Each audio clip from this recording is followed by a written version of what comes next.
Então, ó, bom dia a todos. Para quem está chegando, como nós acabamos de conversar, hoje nós vamos fazer a correção do nosso estudo dirigido sobre o sistema digestivo, né, sistema digestório, que foi o nosso objetivo de estudo na semana passada, tá? Então, primeira questão, fala aí, qual é a função do sistema digestivo ou do sistema digestório? A gente viu que o sistema digestivo ele tem a função de diminuir partículas que são grandes, ou seja, macromoléculas, né, que nós chamamos de macromoléculas, em moléculas bem pequenas, de modo que elas consigam entrar dentro da célula para serem transformadas em energia, ok? Então, ó, a função do sistema digestivo é transformar moléculas maiores, moléculas grandes, ou que a gente chama de macromoléculas, em moléculas pequenas, de modo que elas possam ser absorvidas pelo organismo. Joinha? Essa questão aqui é bem tranquilinha sobre a função do sistema digestivo, né? Alguém tem alguma dúvida ainda sobre a função do sistema digestivo? Qual é a função do sistema digestório? Bem tranquilo, né? A segunda questão, ele pede para a gente identificar os órgãos que compõem o sistema digestivo e depois para nós falarmos qual é a função desses órgãos. E aí a gente coloquei aqui para vocês, ó, um esqueminha que demonstra os órgãos que compõem o sistema digestivo. Como ele perguntou órgãos, a gente vai falar só os órgãos, até porque tem outra questão que ele pede para falar sobre os órgãos, as estruturas anexas, né? Então, nós temos aqui, ó, órgãos que compõem o sistema digestivo. A boca, a faringe, que é um órgão comum também ao sistema respiratório, tá? Que é o nosso próximo objetivo de estudo, mas que também faz parte do sistema digestivo. O esôfago, o estômago e o intestino, que é dividido aí entre o intestino grosso e o intestino delgado, tá? Então, esses órgãos são os órgãos que compõem o sistema digestivo. Qual é a função agora desses órgãos? A boca é um órgão que faz tanto a digestão química como a digestão mecânica, né? A gente viu lá que ela faz a digestão química, né, digerindo já o amido, primeiro local onde acontece a digestão do nosso organismo, mas ela também faz a digestão mecânica com a ação dos dentes, tá? Então, a boca é o primeiro órgão onde acontece a digestão do nosso organismo, e aí lá acontece tanto a digestão química como a digestão mecânica. A faringe e o esôfago são tubulações, são órgãos tubulares que ligam a boca ao estômago, tá? Então, a faringe e o esôfago são órgãos que ligam a boca ao nosso estômago.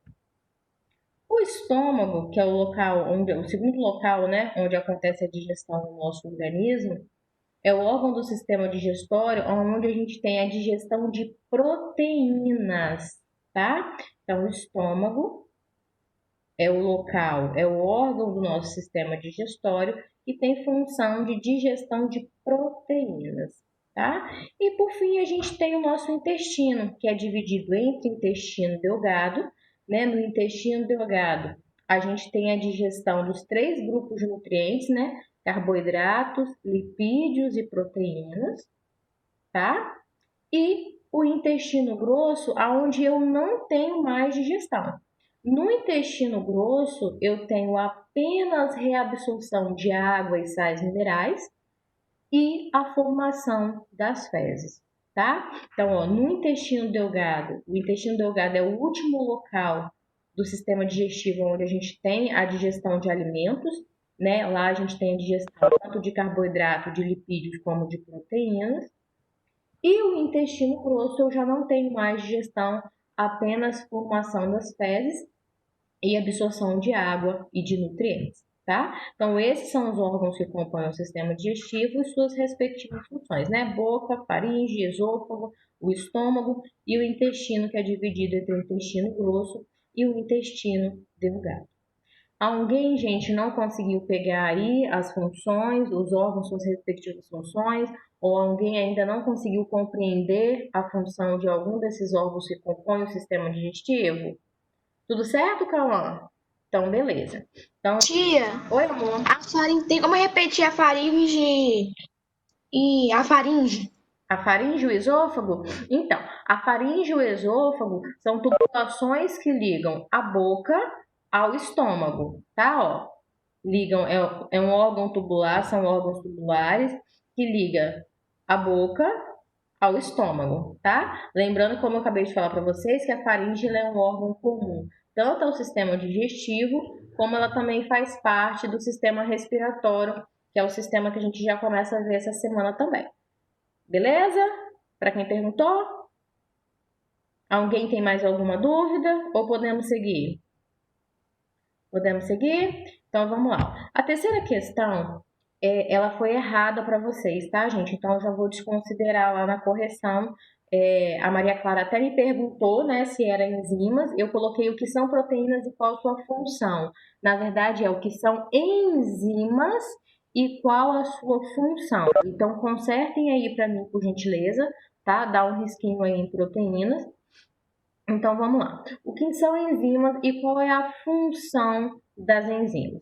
Gente, para nível de estudo de vocês, a gente vai ver que, no caso que nós estamos estudando aqui do sistema digestivo, as enzimas elas são proteínas, tá? Posteriormente, vocês vão ver que nem toda enzima é uma proteína, mas aqui para o nosso nível de estudo, as enzimas são proteínas que auxiliam no processo de digestão do alimento.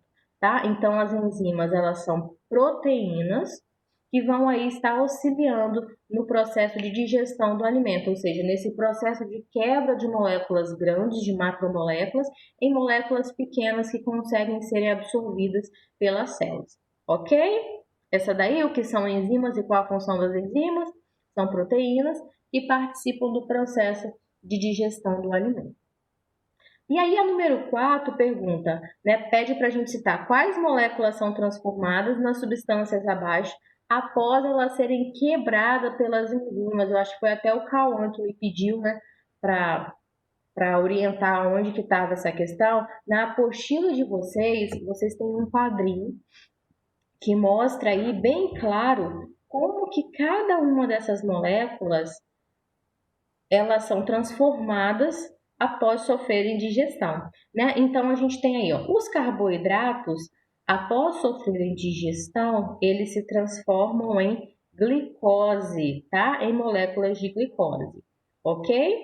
Então, ó, os carboidratos, após serem digeridos, tá? Eles sofrem, depois de sofrerem digestão, né? Eles se transformam em glicose. As proteínas, após sofrerem digestão, são quebradas em moléculas menores que nós chamamos de aminoácidos, ok? E por último, a gente tem os lipídios, que são as gorduras do nosso corpo, que após sofrerem digestão, transformam-se em ácido graxo e glicerol, tá? Então nós temos aí, ó, os carboidratos, após sofrerem digestão, são transformados em glicose, que é o menor açúcar simples que tem, um dos menores, né? Açúcares simples que nós temos. As proteínas são transformadas em aminoácido e, por fim, as gorduras, né? Ou os lipídios, são transformados em ácidos graxos e glicerol. Ok? Joinha? Então, a gente tem as moléculas aqui que são transformadas depois de sofrerem digestão.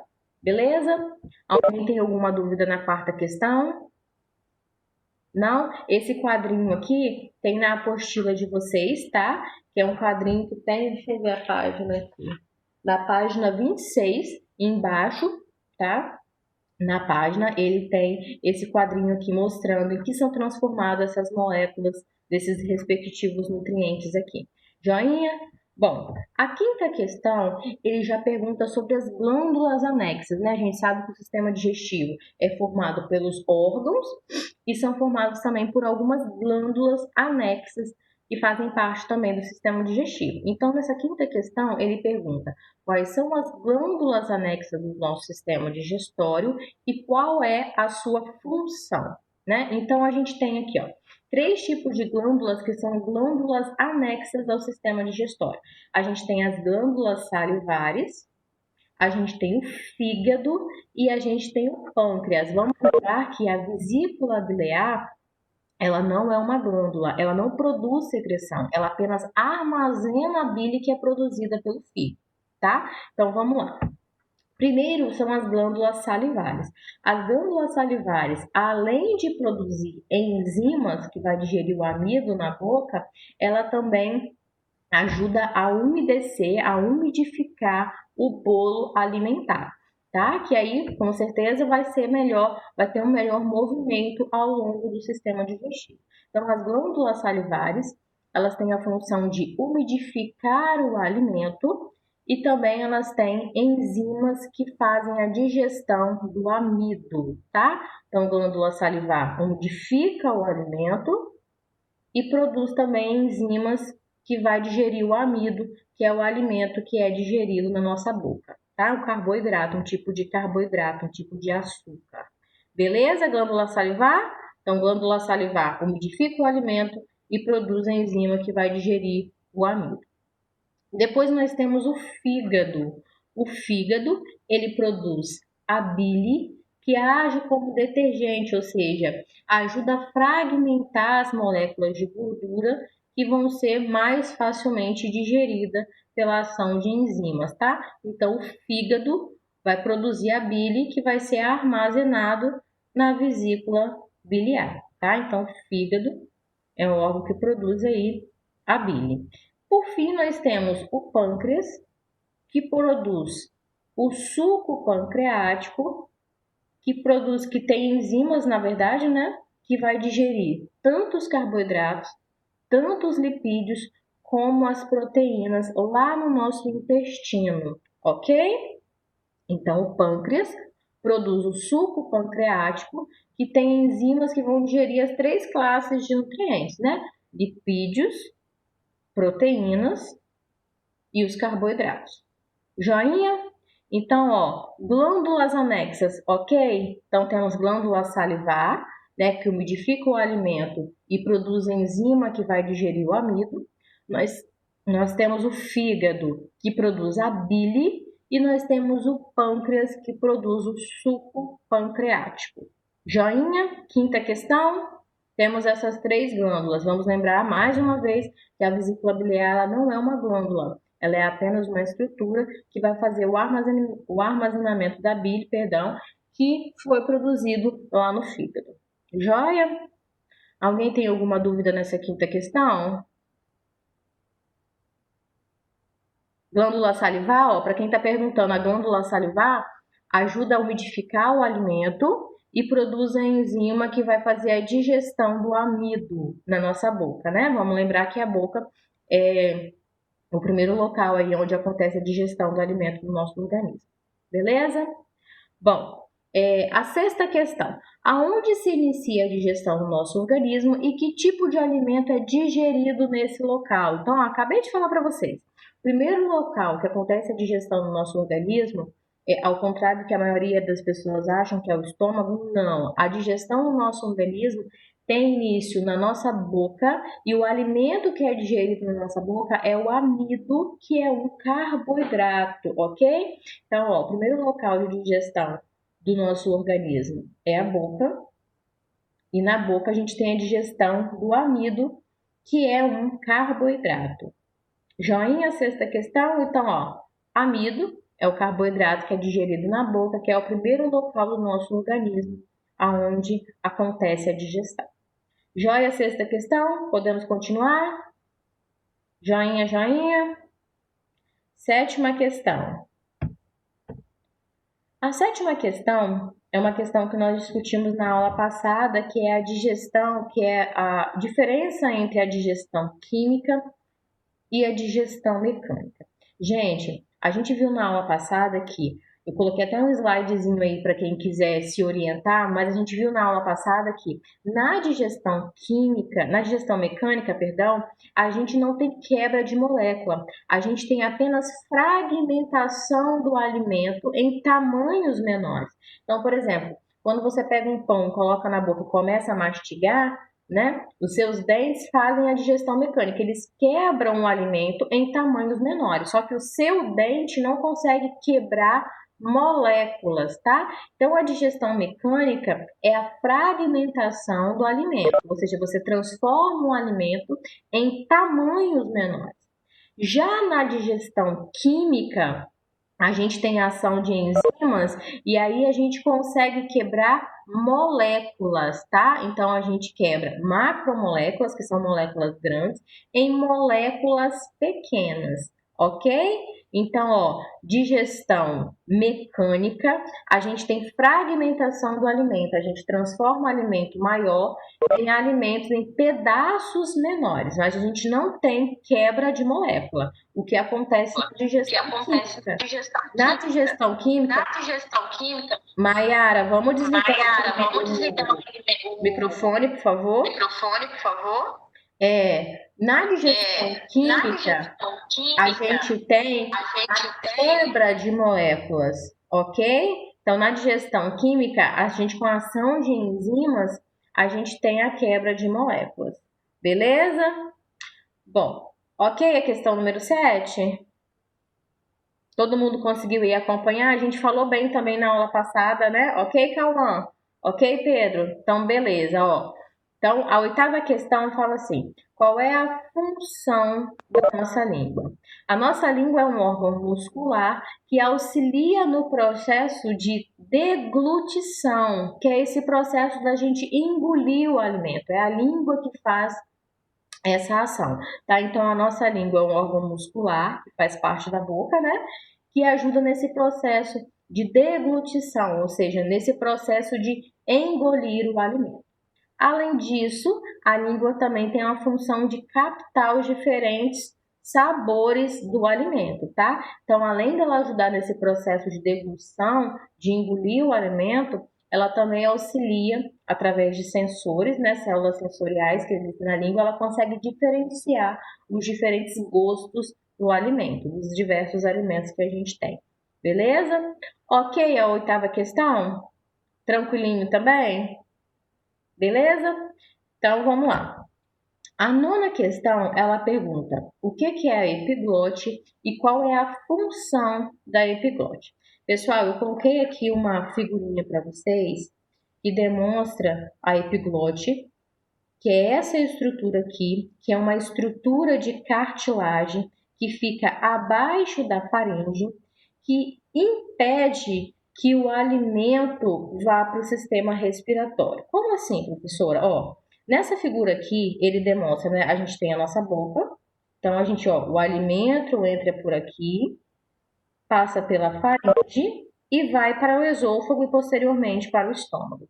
Só que ao lado do esôfago, a gente tem a entrada para o sistema respiratório. Lembra que eu falei para vocês que a faringe é um órgão comum tanto ao sistema digestório como ao sistema respiratório? Então, quando a gente inspira, né, quando o ar entra, passa pela cavidade nasal, né? Aqui, ó, passa pela cavidade nasal, passa também pela faringe, só que posteriormente vai para laringe. Então, como que a gente faz quando você está se alimentando para o alimento não ir para o sistema respiratório?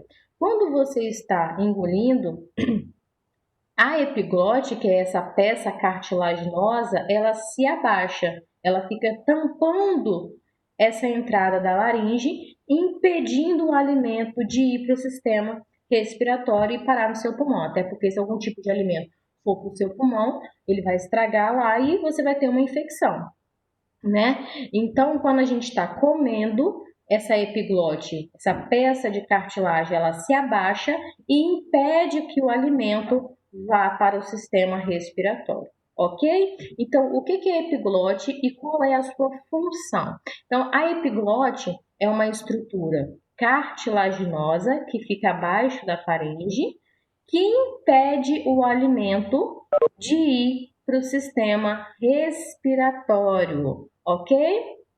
Então, a epiglote é uma peça cartilaginosa que impede com que o alimento ele vá para o sistema respiratório. Belezinha? Às vezes, quando a gente está comendo e a gente está falando, às vezes a gente se engasga. Por quê?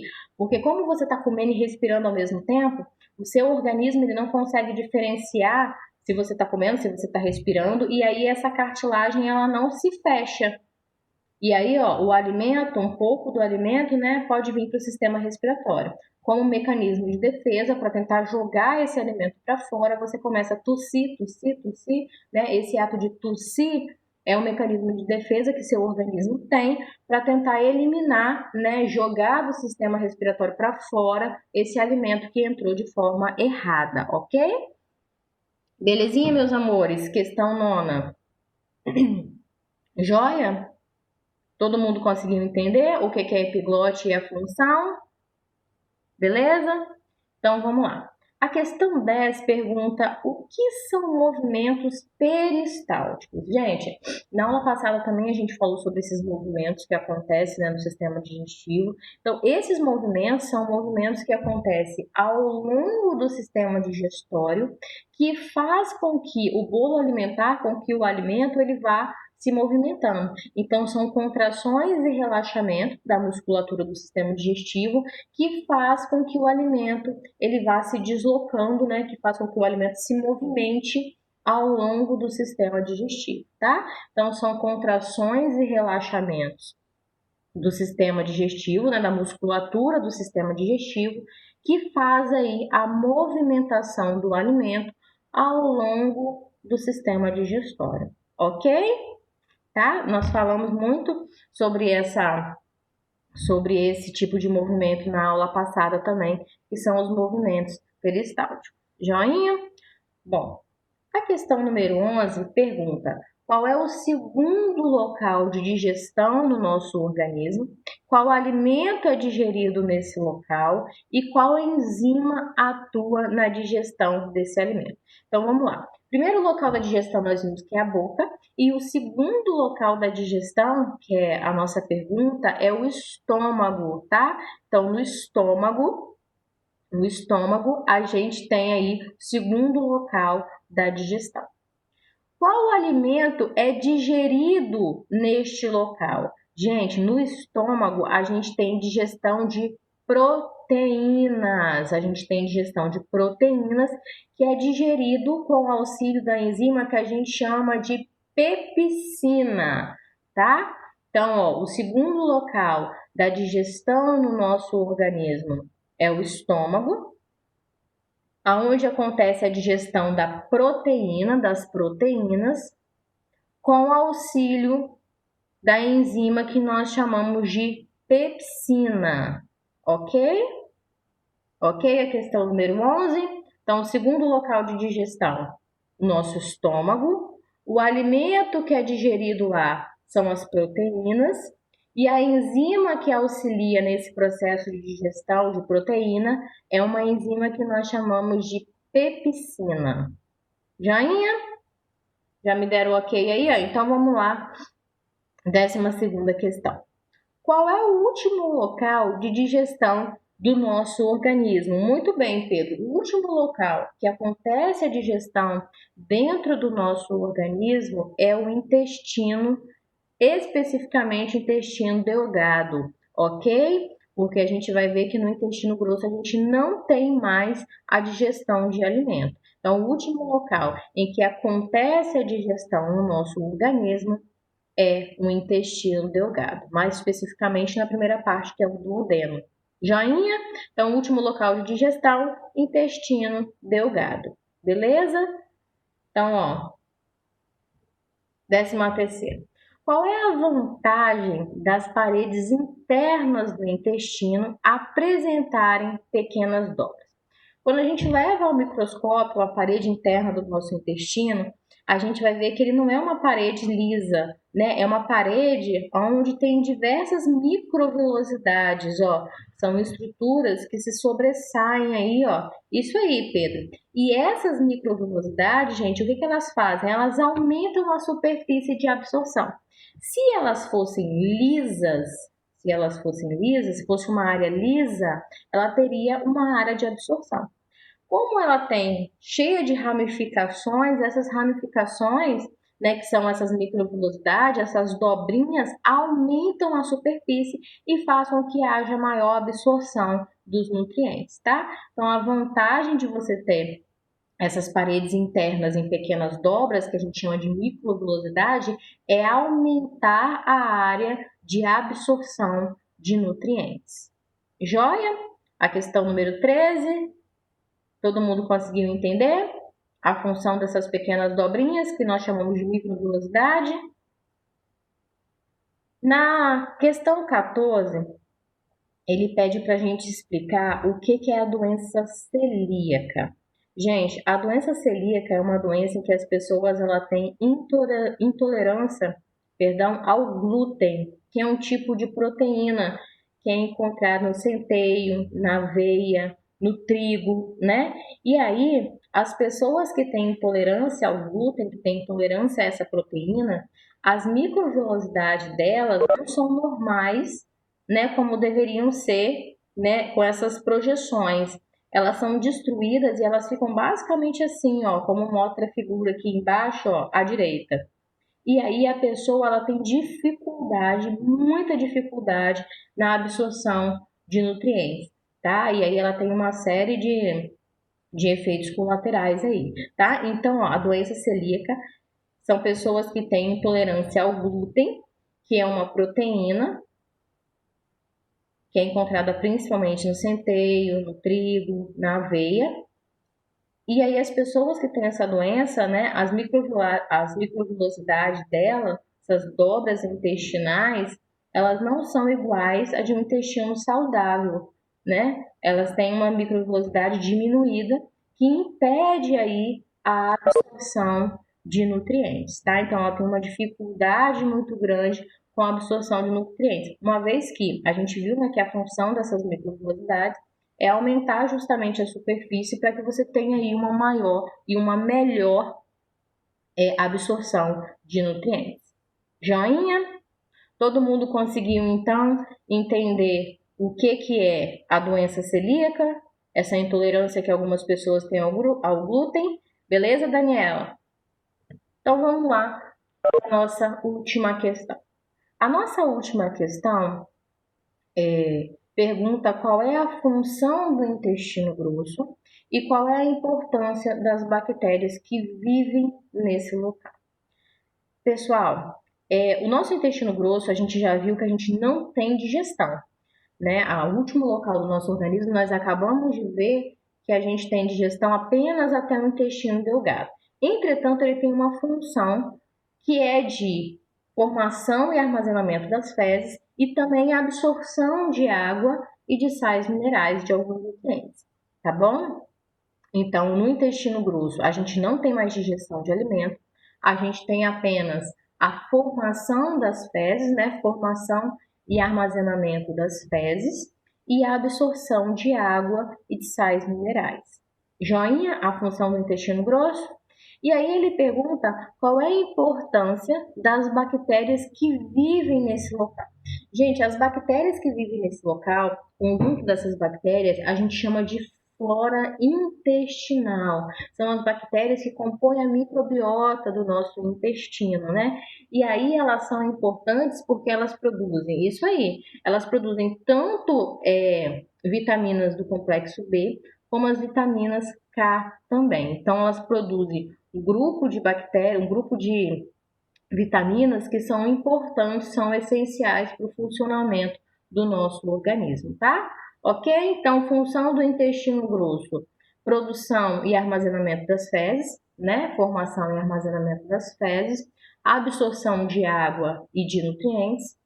E as bactérias que vivem nesse local, que compõem, né, a nossa microbiota intestinal, elas são importantes porque elas participam aí do processo de formação de algumas vitaminas importantes para o nosso organismo, que são as vitaminas do complexo B, algumas vitaminas do complexo B, né? E a vitamina K. Joinha? Todo mundo entendeu a número 15? Certo? Então, ó, meninos, nossa aula fica por aqui, tá? Muito obrigado pela atenção de vocês.